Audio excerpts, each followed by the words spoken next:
Hello, good morning. How are you? I'm excited, yet again.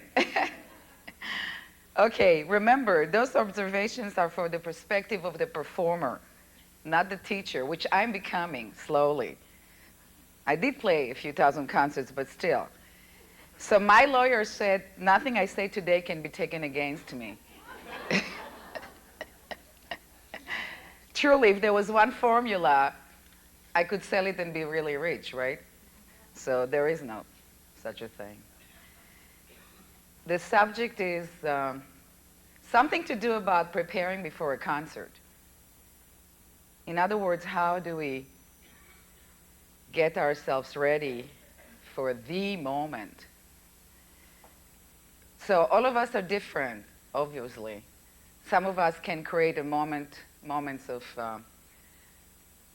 sheer magic and bliss while we draw ourselves in at the piano. Some of us project really out and feel the audience. I really truly believe that we really don't know, but there are all those currents that are happening once we sit there. And to me, it's like a piano. I don't know before how this piano will play the audience. And somehow I adjust myself, I think, to the public. In other words, I play the music that I prepared, but I feel how people are listening. And I think that's a very important thing to be attuned to.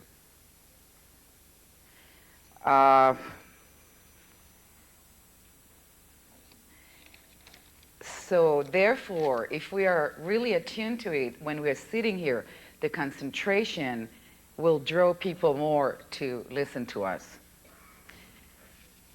Yet in the same time, I truly believe, and this is not exactly the subject I'm talking about, but unfortunately right now as a career, recitals are disappearing. I'm not playing anymore the same series that I used to play. There are many, many less piano recitals at concert series throughout America.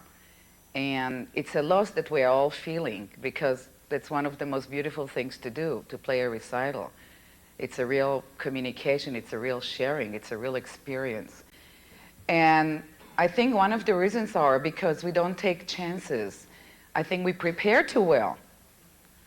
I've just watched a little bit of debates the other night, and who wants to listen to that?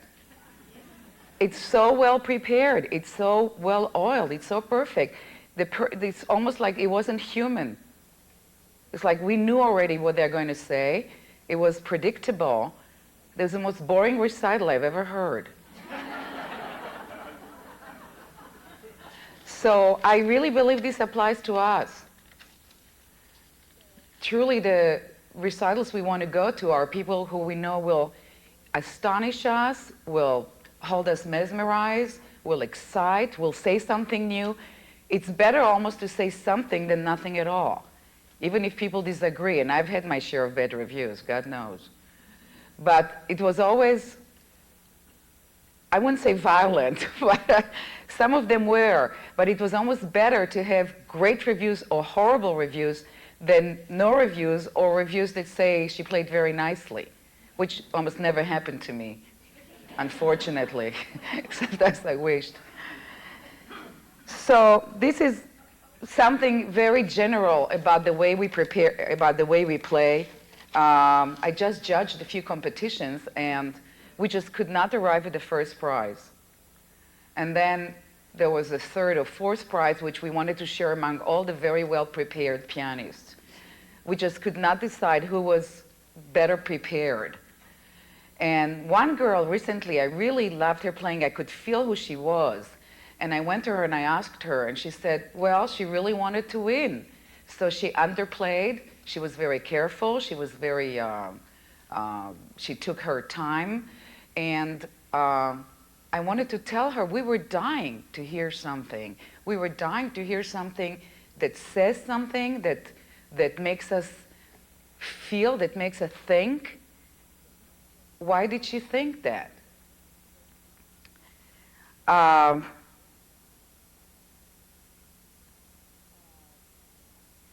one of the things that people forget is that we really want to hear a melody. We really want to hear the music.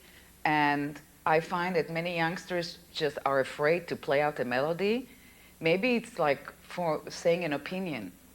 Maybe one is afraid to say the opinion, yet the composers really had their opinions. They really were saying something. So we are carrying that message.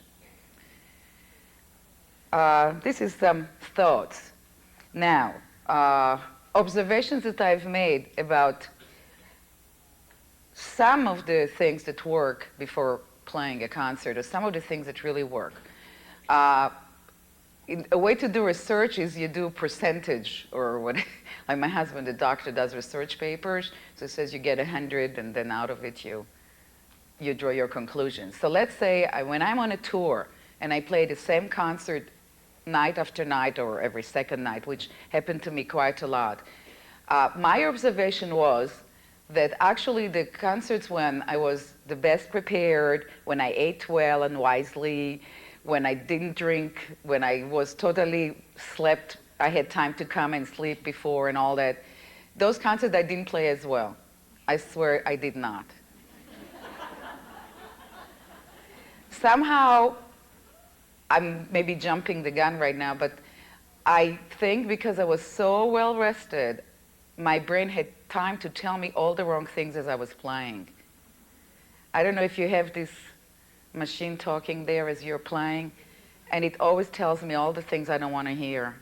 It's like, this last phrase did not come out. The fingers are not going the way they should. What comes next, I don't know if I can do it, and I forgot what comes after.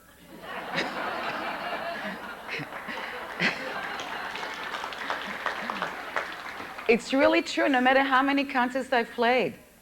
It's really true. The best concerts were when I flew in to replace somebody, and I became known in Colombia artists as the one person who loves to do that. They say she's suicidal, she just... And I would just fly in and just plunge into it and just play. And I think what happens, it gets diluted. I really then just think, I just want to get through it.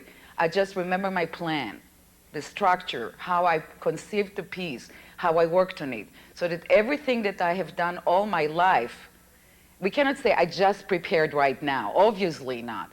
Everything we ever thought comes together at that moment. Like we say gut reaction. What is the gut reaction?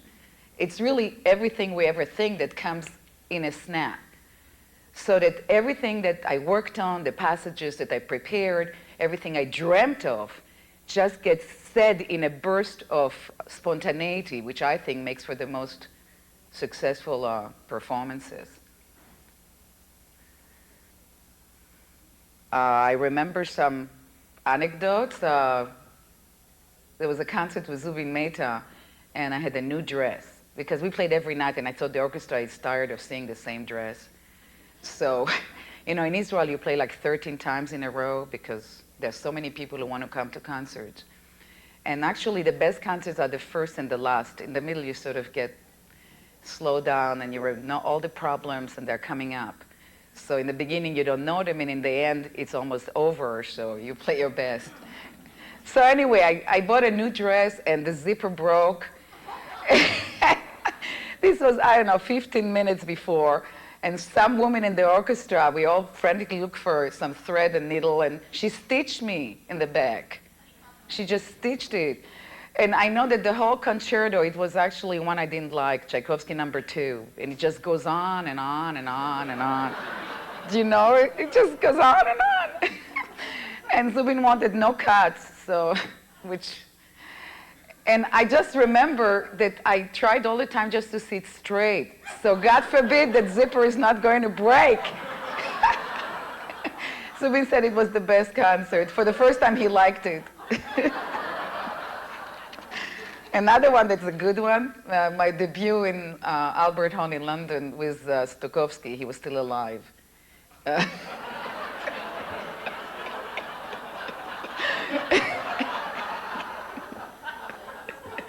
Hardly.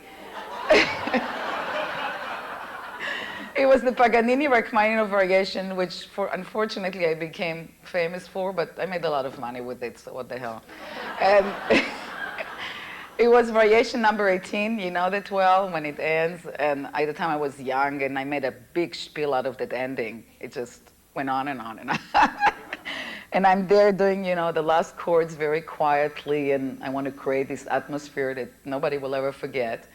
And I look up, because there comes variation number 19, which the orchestra starts, and I see Maestro Stokowski asleep. I swear to you, his head was buried. He also all knew that it was Rachmaninoff because they put the picture of Rachmaninoff on top of the partitura, so he knew that that's what he's playing, Rachmaninoff. So I'm like, this is my debut, and I'm looking around, and I catch the eye of the cellist, the first cellist. Usually they're your best friends in the concerto, those people. I always make friends with them. So I look at him, and he says, he goes like that. So the orchestra goes, yet-a-da-dum, yet-a-da-dum, yet-a-da-dum. And I go, yet-a-da-da-da-da-da, and we see like this. It's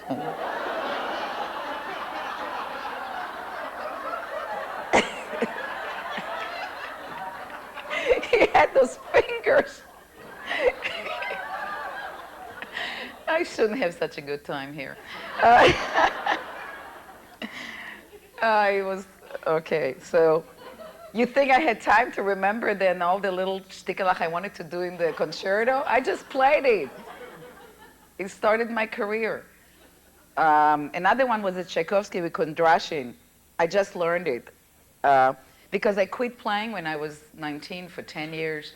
So when I came back, fortunately, I was too old for competitions. And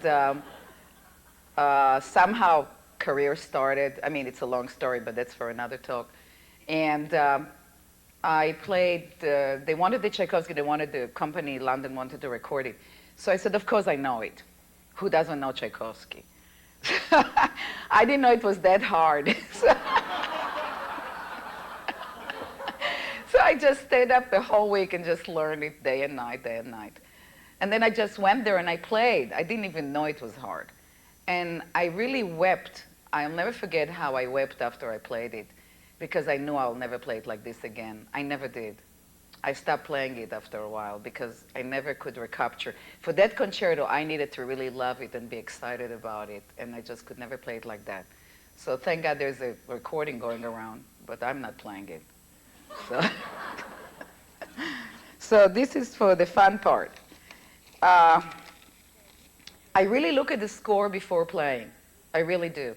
I really do. I know we say that, and it sounds like never play with a pedal, which I liked yesterday. But I really looked. I really tried to stay away from the piano before. I try never to practice a difficult passage before a concert. Another story. We were in, it was at La Scala in Milano, and Richter was practicing. He had a recital. He was doing Brahms Paganini variations, and it was before lunch, and he was practicing the octave etudes. And practicing and practicing. It was going pretty well, Richter. I went and I had a great lunch, and I came back, and I still hear him doing this all. The concert, he totally missed it. Now, this is Richter, who practiced hard. I really believe there's something about it when our mind is so set not to miss it, you could just miss it. So I stay away from it like a minefield. I don't do that. I practice slowly with the music. I heard Alicia does that. I was there, I was supposed to replace her Beethoven Emperor, so I listened to her play it so that I would know how to play it. And she really played it slowly from the music. Slowly, like a child. That's what I do. Just to go through the motion of the concerto. Sort of like, not like we need that, but somehow it may be calming, it's safer. I know Andre does it too, Andre Watts. He always plays very slowly before, never fast, never practicing. Again, I really emphasized it. For me, it did not work to practice hard passages, because then I'm really remembering them. I never over-practice the days before, if it's possible. My fingers would become a little cramped, tired. The best is when they're totally relaxed, so that all that I practiced before is hopefully still there, which I do. I practice very hard before. Not the last week. We're talking about the last week, if possible. When I mean very hard, not many hours. My hand is really small, and it really doesn't work for me to work really, really hard. But very intensely, very concentrated. I give myself times to really look at everything and get it etched in my memory. Also, John was an amazing lecture. What he said was so true, to learn it by heart right away, which I do too. I also really read through the piece. I also believe many times that when I sight read a piece, that's sometimes the best playing I do of that piece. There is something about knowing, listening to the music and being with the music for what the music is, so that there is almost nothing of me interjected. Is that the right word? What's the word? That I don't take over. In other words, I really read the music as it is, as purely as possible. And I flow with it and I feel it. And I play it the most naturally and the most authentically. Maybe that's the word, authentic. To be authentic to the music, which is so sacred. So that at that time, the best thing I think, what I found for me was that I tried to remember how I read it. And then, of course, I go and I pull it to pieces. I bracket things all over the place. And I think for me, the more I write, the more not because I want to write, but because this way I really remember it better. I then see in my mind the music better. I love my music to be the dirtiest and to have the most marks on it. It's like, then I know I really lived with it. I have 2 copies, one for people to look at the clean one and think how I'm so clean, and one is mine, which is totally like a book that I read a zillion times and falling apart. And then I know that piece really lived with me. It's my, my companion. And I remember more sometimes the plan marking. In other words, when I plan, the way I was showing the other day was the bracketing and the plan. I really learned some of it way back with Perlmutter in Paris. And then with Abid Serko. I know he had a reputation of being a difficult man, but I really, in a way, had a father-daughter relationship with him. He was my papa. And one of the things I loved the most, when I had a difficult concert, I would fly to LA and play for him the day before. And he would just talk about the general plan of the piece. And I would go on stage and just think about that. Just think about the general plan of the piece. Everything else would fall into place. Also, it's very good to have a support system, somebody who loves you and listened to you before and tells you play gorgeously. That really helps. So if you don't have one, just create one. What else? Again, Michael Tilson Thomas would always tell me on the stage, Ilana, don't think. Just play, don't think. So I really don't mean that in the sense of not bitter with the music, but just not let your brain be there at telling you the wrong things, but really listen to the music. And I try one of my dreams as a child was to play like Rubinstein, because he was the first pianist I ever heard. You know how we are affected by the first time we heard something, and in Israel he would play, and I always remember people sitting and crying. I thought, my God, what a gift.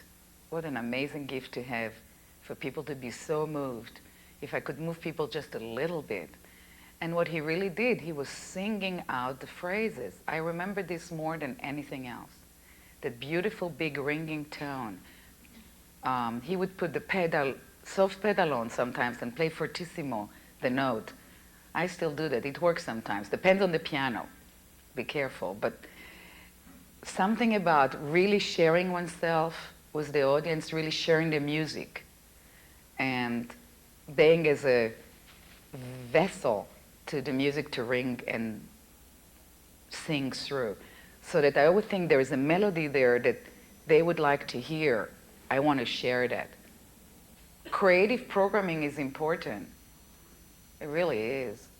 I know that when I look at programs that I want to go to, I would choose the one that of things that I don't necessarily know so well, or things that I haven't heard lately, or great combination, or something that I would learn, or a great interpreter doing great works. But by the same token, I still come back to what I think. I think that it's not so much the program. I think it's really the personality. I really think if you know that you're going to hear somebody say something like Radu Lupu playing Schubert, I mean, I wouldn't miss this for the world. So it doesn't matter how long the Schubert sonatas are, and they are. It's like, I never fall asleep there. It's like there's the magic of what he creates up there. And the way he does it, it's so totally different from many other people. But he really enters that world of Schubert and lets himself be possessed. You know, the guy doesn't sleep nights. He dreams the music. He lies down in bed and he mutters the music. You know, it's like totally possessed by it, really. And then he comes like this Rasputin and it's totally...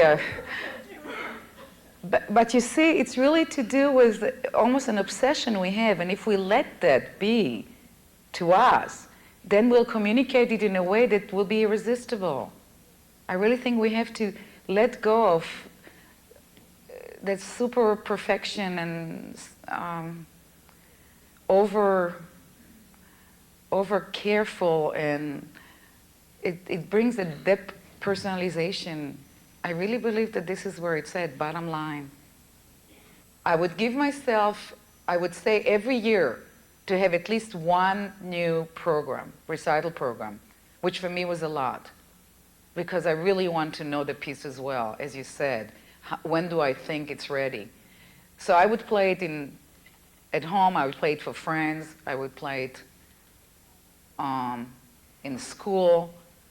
But I would give myself, there was a period when I played mostly concertos. I traveled a lot, doing a lot of, so there was almost no time for learning new recitals. And I would get so upset that I only had the same 2 or 3 recitals. So that was fantastic. I would give myself a new program. I dreamt, what is the most amazing piece, recital program I would dream of? And then I would sit down and learn it. And it's hard. Actually, sometimes you learn on the road. But I found that actually on the road I learned better because there was no distraction, there was no refrigerator, there was no telephone. My birds, my dogs, my children, I mean, they were all somewhere else on the phone. So I would have a piano for 2 or 3 hours, and that's some of the best learning I've ever done, which means I concentrated the best. So maybe to create a place in the apartment or in your house where there's for sure no telephone. Nobody can open the door under threat of death. And you just really sit there and you learn until you know it. Thank you.